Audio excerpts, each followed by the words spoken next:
మీరు ఇంజనీరింగ్ చేశారా? జాబ్స్ కోసం సెర్చ్ చేస్తున్నారా? 3600 మందికి పైగా స్టూడెంట్స్ కి జాబ్స్ వచ్చేలా చేసిన code Gyan 100 days software course లో జాయిన్ అవ్వండి. మీ కెరియర్ ని బిల్డ్ చేసుకోండి.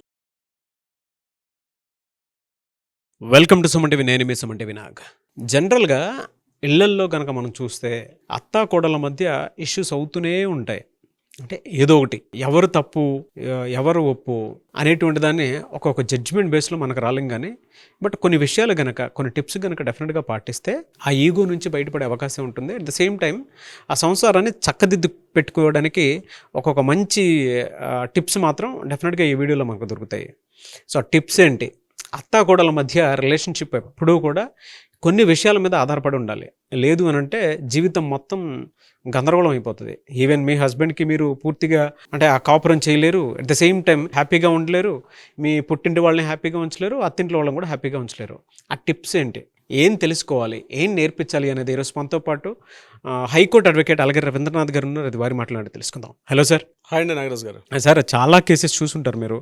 స్టిల్ యువర్ అంటే అటువంటి కేసెస్ని చూస్తున్నారు కాబట్టి అడుగుతున్నాను. సో అత్తాకోడల మధ్య ఉండేటువంటి ఈ తగువులు అసలు ఎలా స్టార్ట్ అవుతాయి, దానికి ఎండ్ ఏ విధంగా ఉండాలి అసలు? నాగరాజ్ గారు, కొడుకు ముందు ఒకలా, కొడుకు లేనప్పుడు ఒకలా ప్రవర్తించే అత్తగారు ఉన్నంతకాలం ఈ ఆడపిల్ల జీవితం కూడా బాగుండదు. ఆ నటననే ప్రేమ అనుకున్న భర్త ఉన్నంతకాలం ఈ ఆడపిల్ల కూడా అత్తవారింట్లో అంత హ్యాపీగా కూడా ఉండలేదు.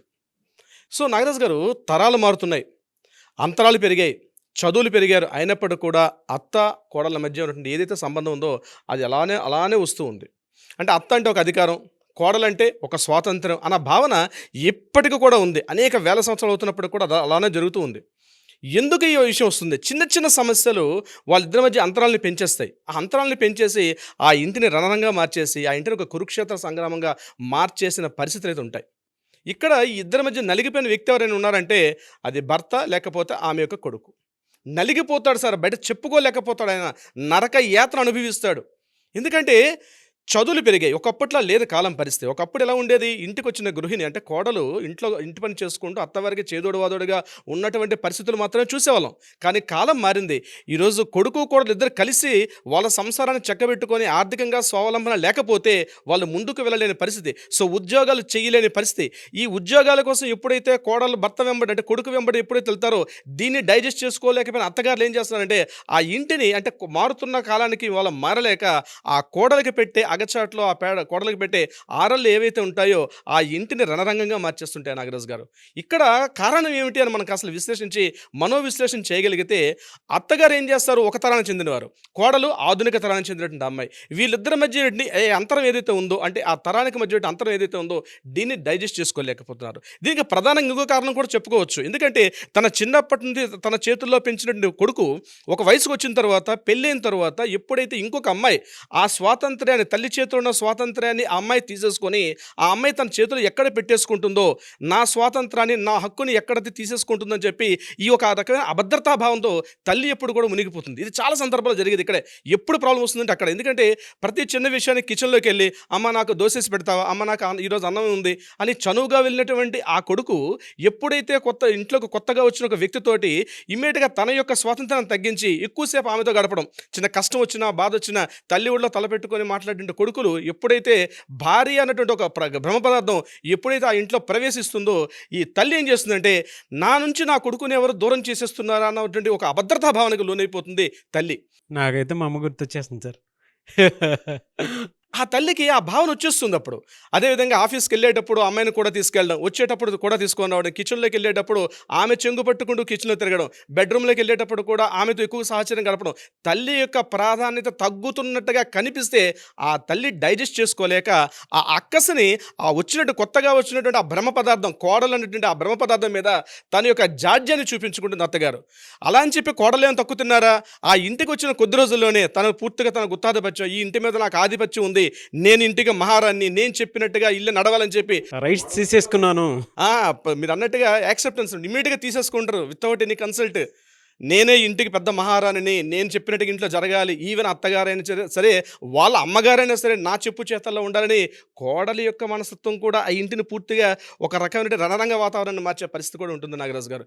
ఇలా ఎవరి ఈగోస్లో వాళ్ళు కోడలు ఈగో కోడలో ఉంటుంది, అత్తగారు ఈగో అత్తగారు ఉండి, ఈ ఇద్దరి మధ్య నలిగిపోయేటువంటి బ్రహ్మ పదార్థం మరొకరు ఎవరంటే ఆ కొడుకు. చెప్పలేడు. ఇప్పుడు నేను అందుకే స్టార్టింగ్లో చెప్పినట్టు అత్తగారు ఏం చేస్తారు, కొడుకు ముందు ఒక రకంగా ప్రవర్తిస్తారు, కొడుకు లేనప్పుడు ఒక రకంగా ప్రవర్తిస్తారు. అది నటన. ఆ నటన కోడలికి తెలుస్తూ ఉంటుంది. కానీ అబ్బాయికి మాత్రం అర్థం కాదు. మా అమ్మ బాగానే ఉంది కదా, మా అమ్మ చెప్పిన మాట వినొచ్చు కదా అంటాడు వీడు. కానీ తన భర్త నా మాట వినకుండా తన తల్లికి సపోర్ట్ చేస్తాడన్న భావంతో ఈ కోడలు గారు ఏం చేస్తారు, తన భర్త మీద కొత్త ఆధిపత్యం తీసుకొస్తారు. దీనివల్ల ఏమవుతుంది, వాళ్ళిద్దరి మధ్యలో ఒకరికొకరు స్టార్ట్ అవుతాయి. కానీ కనీసం ఇంటికి వచ్చిన తర్వాత ఆఫీస్లో పొద్దు నుంచి సాయంత్రం వరకు ఎవరి వర్కలో వాళ్ళు ఉన్నప్పుడు కూడా ఇంటికి వచ్చేసరికల్లా మనశ్శాంతిగా లేకపోవడం, అత్తా కోడల మధ్య వైరం ఎప్పుడైతే ఉంటుందో ఈ భర్త గారు ఏం చేస్తారు, ఇక్కడ ఈ కొడుకు ఏం చేయాలి, తల్లికి చెప్పలేడు, భార్యకి చెప్పుకోలేడు. ఈ రెండింటి మధ్య సతమతం అయిపోతుంటాడు భర్త. ఈ రకంగా ఇల్లు అనేది నరకప్రాయం అయిపోతుంది నాగరాజు గారు. దీనికి రెమెడీస్, దీనికోసం పెద్ద పెద్ద క్లాసులు చదువుకోవాల్సిన అవసరం లేదు, ఏం అవసరం లేదు. ఇంట్లో మన పెద్దవాళ్ళు చెప్పిన చిన్న చిన్న చిట్కాలు, ఎవరి స్వాతంత్రాలు వాళ్ళు ఉండాలి. నేను దాన్ని కాస్త విడమర్చి కొద్దిగా పాయింట్ వైజ్గా చెప్తాను. ఈ వీడియో ద్వారా అవి కానీ పాటించుకోగలిగితే మాత్రం ఆ ఇల్లు అందమైన నందనవనంగా ఉండే అవకాశం ఉంటుంది నాగరాజు గారు. కొన్ని చోట్ల అత్తమ్మ అంటారు, కొన్ని చోట్ల అత్తయ్య అంటారు. అత్తమ్మ అంటే ఒక ఆప్యాయత, అత్తయ్య అంటే ఒక గౌరవం. ఏదేమైనప్పటికీ కూడా మదర్ ఇన్ లా అంటారు ఇంగ్లీష్లో యాక్చువల్గా. అంటే మదర్లా. డాటర్ ఇన్ లా అంటే డాటర్లా. ఇంగ్లీష్ వాడు మన పదాలు ఊహించి చెప్పాడు నాగరాజు గారు. మదర్ ఇన్ లా అంటే మదర్లా. తెలుగు భాషకు ఉన్న ఔన్నత్యం అదే. ఈజీగా మనం మార్చుకోవచ్చు దాన్ని. మదర్ ఇన్ లా అంటే ఏంటి, చట్ట ప్రకారంగా తను మళ్ళీ తల్లి అయినటువంటిది. పుట్టుకతో తల్లి కాదు, చట్ట ప్రకారం లా ప్రకారంగా తల్లి అయింది కాబట్టి ఆమెని మదర్ ఇన్ లా అంటారు. డాటర్ ఇన్ లా చట్ట ప్రకారం తనకి కూతురైంది కాబట్టి డాటర్ ఇన్ లా అని కోడలికి అంటారు. అంటే చట్ట ప్రకారం ఇక్కడ చట్టం అనేది వచ్చిందండి. అందుకని తల్లి తర్వాత మరలా తల్లి ఎవరంటే అత్తగారు, కూతురు తర్వాత మరలా కూతురు ఎవరంటే కోడలు గారు. ఈ విషయాన్ని అర్థం చేసుకోవాలి. ఆ పదాల్లో ఉన్నటువంటి సౌలభ్యం, అంతర్లీనమైనటువంటి భావం అది నాగరాజు గారు. అయితే ఇక్కడ ఈ 5 టిప్స్ ఏమన్నా మనం మాట్లాడుకున్నాం. 5 టిప్స్ ఏంటంటే ప్రత్యేకమైనటువంటి దృష్టికోణాన్ని మార్చుకోవాలి. అత్తగారి విషయం నేను చెప్తున్నా. అత్తగారి విషయంలో కొన్ని చెప్పుకోవాలి, కోడల విషయంలో కొన్ని చెప్పుకోవాలి, అదేవిధంగా భర్త విషయంలో కొన్ని మాట్లాడుకోవాలి. ఇక నేను ఇప్పుడు చెప్పేది అత్తగారి యొక్క వెర్షన్లో మనం మాట్లాడుకోగలిగితే ప్రత్యేక దృష్టికోణాన్ని మార్చుకోవాలి. అంటే ఏంటి ప్రత్యేక దృష్టికోణం మార్చుకోవడం అంటే, ముందుగా గుర్తుపెట్టుకోవాల్సింది, తన ఇంటికి కొత్తగా వచ్చినటువంటి ఎవరైతే కోడల రూపంలో వచ్చినటువంటి అమ్మాయి ఎవరైతే ఉన్నారో ఆవిడ వేరే ప్రత్యేక ఇంటి నుంచి వచ్చారు. అక్కడ ఉండే జీవనశైలి వేరు, ఆమె చదువు వేరు, ఆమె యొక్క సంప్రదాయం వేరే ఉండొచ్చు అక్కడ. దానిని ఇమీడియట్గా మీరు యాక్సెప్టెన్స్ ఇవ్వాలి. ఎందుకంటే మీతో పాటు కలిసి ఉండాల్సిన పరిస్థితి ఉంది కాబట్టి మీరు ఫస్ట్ యాక్సెప్టెన్స్ ఇవ్వండి. ఆ అమ్మాయి యొక్క రాత్రే ఓవర్ నైట్ మీరు మార్పుల్ని ఎక్స్పెక్ట్ చేయొద్దు. అత్తగారి విషయంలో ఆమె యొక్క దృష్టికోణం అర్థం చేసుకోండి. ఆమె ఏం చెప్తున్నారు, ఆమె మాటలు ఏంటి అనేది అర్థం చేసుకునే ప్రయత్నం చేయడం వల్ల మీరు ఆమెకి నేను ఉన్నాను, నేను ఒక తల్లి లాంటి దానిని అన్న భావన ఆ కోడలికి కలిగించాల్సిన పరిస్థితి అత్తగారి మీద ఉంటుంది. కొత్తగా ఇంటికి వచ్చారు, కొత్తగా ఉన్నటువంటి ఒక అపరిచితులుగా ఉంటే మనం పరిచయం లేని ఒక ప్రదేశంకి వెళ్ళాలంటే కాస్త ఎబ్బెట్టుగా మనం ఫీల్ అవుతాం. అటువంటిది ఒక ఇంటి నుంచి ఒక 25 సంవత్సరాలు 20 సంవత్సరాలు వేరే తన పుట్టింట్లో ఉండి ఈ ఇంటికి వచ్చేటప్పుడు ఆమె పెరిగిన వాతావరణం వేరు, చదువు వేరు, జీవన శైలి వేరు. అటువంటిది మీ ఇంటికి వచ్చేటప్పుడు ఆవిడ చెప్పే మాటలకి నేను ఉన్నానన్న భరోసా కల్పించాల్సిన బాధ్యత అత్తగారి మీద ఉంటుంది. ఎప్పుడైతే మీరు సామరస్యంగా ఎప్పుడైతే యాక్సెప్టెన్స్ ఇచ్చారో ఇమ్మీడియట్గా కోడలు మీతో బీ ఫ్రీగా అంటే హ్యాపీగా మీ అన్ని విషయాలు చెప్పుకునే ఒక స్వేచ్ఛను కల్పించాలి. ఇది ఫస్ట్ పాయింట్, ప్రత్యేక దృష్టికోణం మార్చుకోవడం నాగరాజు గారు. రెండవది మాట్లాడుకోవాలి. ఏం మాట్లాడుకోవాలి అంటే, మీకు ఏదైనా ఒక ఇబ్బంది కలిగినట్లయితే ఆ కోడల ద్వారా ఆమె వ్యవహార శైలి కావచ్చు. అంటే పొద్దున్నే లేస్తారు, వాళ్ళ ఇంట్లో ఆ వచ్చిన కోడలు గారికి కాస్త పొద్దున్న 7ంటికి లేవడం అలవాటు. మీ ఇంట్లో కాస్త 6 గంటలుగా లేచి ఇల్లంతా తుడిచేసి క్లీన్గా పెట్టుకొని మీరు 7ంటికి టీ కాఫీలు తాగే అలవాటు మీకుంటుంది. ఆ అమ్మాయి పక్క నుంచి 7 గంటలకు కూడా లేవలేని పరిస్థితి ఉండొచ్చు.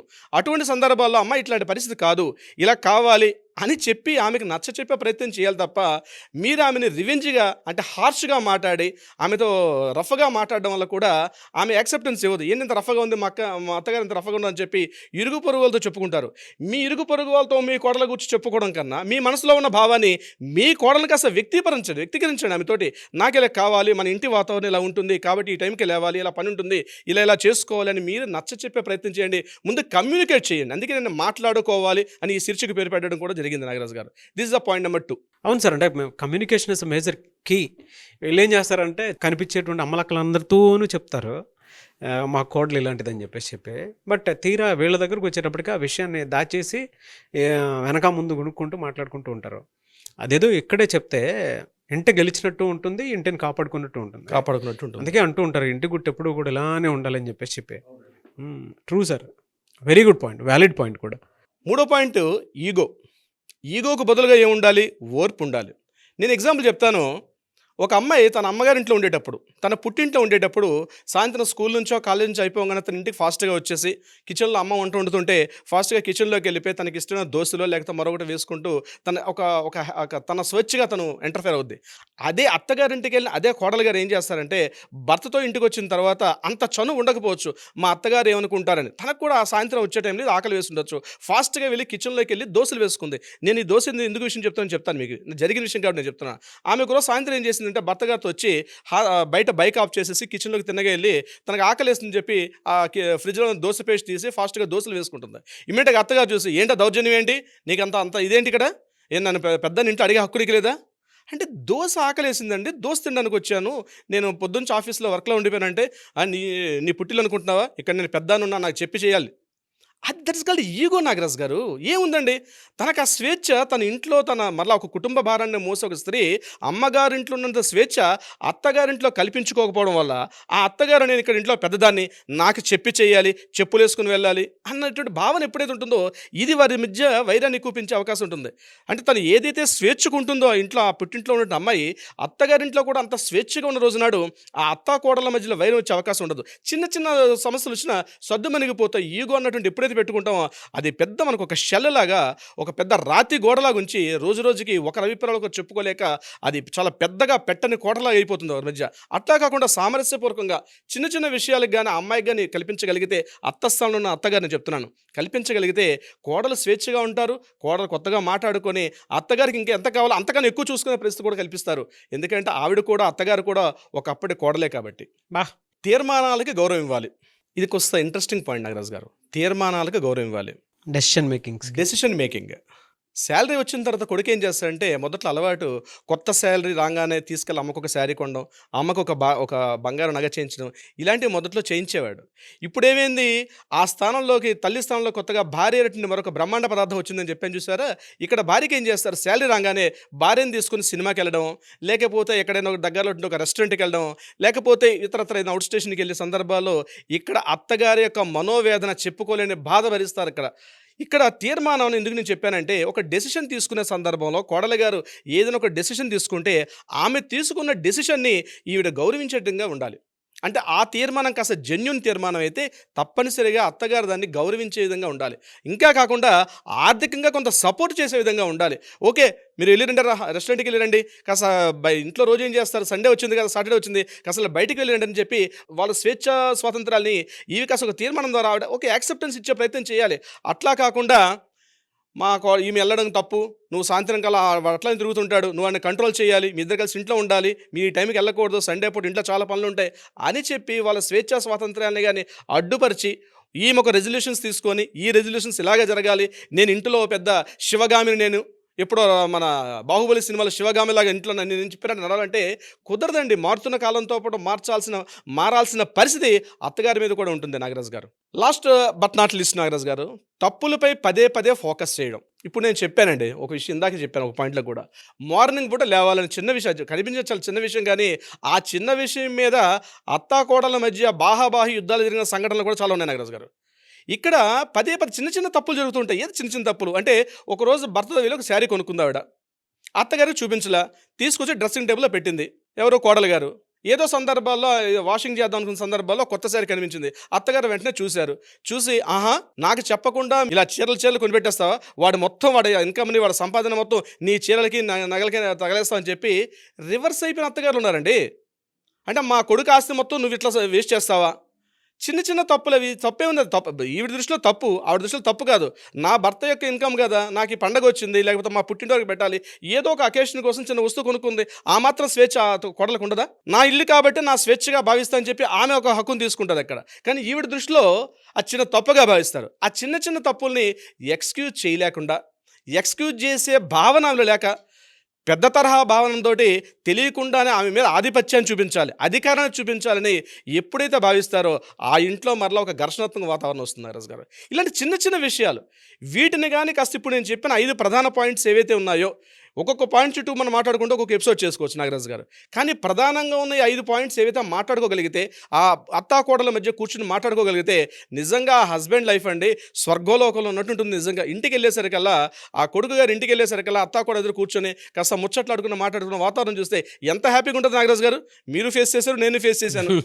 మా అమ్మ నిజంగా ఇంటికి వెళ్ళేసరికల్లా నా భార్యతో కూర్చొని చక్కగా అందంగా మాట్లాడుకొని హ్యాపీగా ఈరోజు వాడికి అది వడలంటే ఇష్టం, ఈరోజు వాడికి ఉల్లి వడలంటే ఇష్టం, ఈరోజు గారెలంటే ఇష్టం అని చెప్పి కోడలతో చెప్పి చేయించుకున్న వాతావరణాన్ని చూసినటువంటి కొడుకు ఉంటాడు సార్ అంటే ఆయన ఆ ఫీలింగ్ నిజంగా వాడికి ఇంకా వేరే స్వర్గం అవసరంలా. వాడికి ఇల్లు వదిలి బయటకు పోడు. సో కొడుకు ఇల్లు వదిలి బయటకు వెళ్ళాలన్నా, ఇంట్లోనే ఇంటి పట్టునే ఉండాలన్నా, ఆరోగ్యకరమైన వాతావరణం ఉండాలన్నా మొత్తం అంతా చేయాల్సింది అత్తగారే.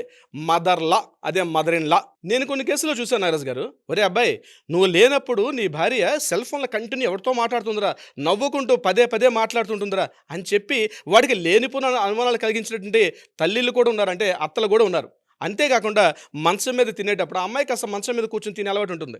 ఏదో సందర్భంలో కాస్త హ్యాపీగా తన ఇల్లు అన్నటువంటి మరి తన అత్తగారు ఉంటున్న ఫీలింగ్ మర్చిపోయి తన ఇంట్లో ఉన్న విషయంతో ఏదో మంచం మీద కూర్చొని తింటూ ఉండొచ్చు. లేకపోతే టీవీ సౌండ్ ఎక్కువగా పెట్టుకొని ఏదో ప్రోగ్రామ్ వింటుందనుకోండి, అవి కాస్త చెడుగా చెప్పి ఆ అబ్బాయికి చెప్పి ఆ అబ్బాయి ద్వారా ఆ అమ్మాయిని కొట్టించినటువంటి అత్తగారులు కూడా చాలామంది ఉన్నారు నాగరాజు గారు.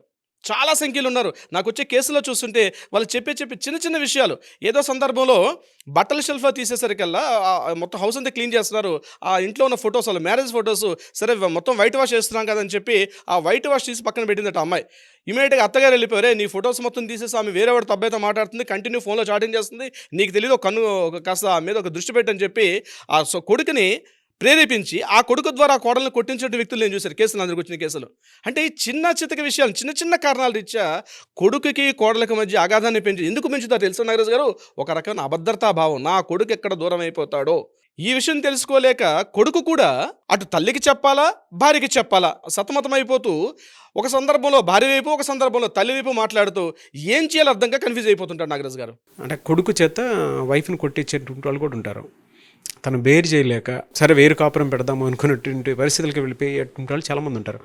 అలాంటి వాళ్ళు ఒక రైట్ సజెషన్ తోటి మిమ్మల్ని అప్రోచ్ అవ్వాలంటే ప్రాసెస్ ఏంటండి అసలు? రీసెంట్గా వస్తున్న కేసులు ఇప్పుడు మీరు చెప్పే పాయింటే, ఇలాంటి ఇంట్లో ఉండొద్దు, మనం వేరే కాపురం పెట్టుకుందాం పదా అని చెప్పి భర్తను కాస్త గిల్లి ఆ తల్లికి కొడుకును దూరం చేసే కోడలు కూడా చాలామంది ఉన్నారు. సో ఇలా కాదండి, ఒక ఉమ్మడి వ్యవస్థ ఉంది భారతీయ వ్యవస్థ. కలిసి మాట్లాడుకోవడం వల్ల నా ఇంటికి నా భర్త యొక్క తల్లి తండ్రి ఉన్నారంటే ఒక సపోర్ట్ అండి, ఒక ధైర్యం ఉంటుంది. లోన్లీగా వెళ్ళిపోయి వేరే కాపురం పెట్టుకోవడం ఉంది తాత్కాలిక ఆనందం అయినప్పటికి కూడా తల్లి తండ్రులు బతుకున్నప్పుడు లేదా సోదరులు సోదరిమల్ని కాస్త బతుకున్నప్పుడు ఒక ఉమ్మడి వ్యవస్థ అనేది ప్రధానంగా ఆ యొక్క సపోర్ట్ మాటలో చెప్పలేమండి, ఇలా వ్యక్తీకరించలేం. కానీ వాళ్ళు ఉన్నారని ఒక భరోసా ఉంటే ఈ కొత్తగా వచ్చిన అమ్మాయి ఏదైతే ఉంటుందో తన లైఫ్కి నాకు ఇంతమంది ఉన్నారన్న భరోసా వచ్చి హ్యాపీగా లైఫ్ డీల్ చేయొచ్చు. కానీ అది కోల్పోతున్నారు నేటి కాలంలో యువకులండి. నిజంగా ఇలా పెళ్ళిళ్ళు అయిందో లేదో వెంటనే నెక్స్ట్ డే వేరే కాపురం పెట్టేసేయాలి, మనం వేరే ఇంటికి వెళ్ళిపోవాలి, ఏదో సిటీకి వెళ్ళిపోవాలి, అపార్ట్మెంట్లో ఎక్కడ వెళ్ళి తీసుకుని వెళ్ళిపోవాలని చెప్పి ఆలోచించే వాళ్ళు చాలా ఎక్కువ మంది ఉన్నారు నాగరాజు గారు. సో వీళ్ళందరికీ సొల్యూషన్ ఒకటేనండి, బిఫోర్ ఇట్లాంటి ఏదో ఇంట్లో ఇష్యూస్ సమస్యలుగా ఉన్న సందర్భంలో తప్పనిసరిగా కాంటాక్ట్ చేయగలిగితే ఒక సలహా, ఒక సంప్రదింపులు, కాస్త స్వావలంబన మనం ఇచ్చే ప్రయత్నం చేస్తాం. అది కాకుండా మా కోర్టు నుంచి కూడా గైడెన్స్ ఉన్నాయండి. ఈ కోర్టుకు వచ్చే కేసులు చాలా మితిమీరిపోతున్నాయి. మమ్మల్ని కూడా కూర్చొని మాకు మీటింగ్స్లో కూడా చెప్తారు, మ్యాక్సిమం తగ్గించే ప్రయత్నం చేయండి, కౌన్సిలింగ్ చేయండి అని చెప్పి మాకు కోర్టు నుంచి కూడా కొన్ని గైడ్లైన్స్ వస్తూ ఉంటాయి. సో నేను ఒకటే చెప్తాను, ఇలాంటి సమస్యల్లో కూర్చొని పరిష్కారం చేసుకోవడం, కూర్చొని ఒక కౌన్సిలింగ్ చేసుకోవడం చాలా హ్యాపీ థింగ్ నాగరాజు గారు. డెఫినెట్గా sir. Anyways very good suggestions అండి. సో మీరు కనుక అపాయింట్మెంట్ తీసుకోవాలి అనుకుంటే హైకోర్టు అడ్వకేట్ అలగరి రవీంద్రనాథ్ గారిది స్క్రీన్ మీద మీకు కాంటాక్ట్ నెంబర్ కనిపిస్తుంది, దాన్ని మీరు కాల్ ఆర్ మెసేజ్ వాట్సాప్ చేసి డెఫినెట్గా అప్రోచ్ అవ్వండి, అపాయింట్మెంట్ బుక్ చేసుకోవచ్చు. ఈ వీడియో లైక్ చేయండి, షేర్ మాత్రం తప్పకుండా చేయండి. ఇలాంటి మరిన్ని వీడియోస్ కోసం మా ఛానల్ ఫాలో అవ్వండి. Thank you.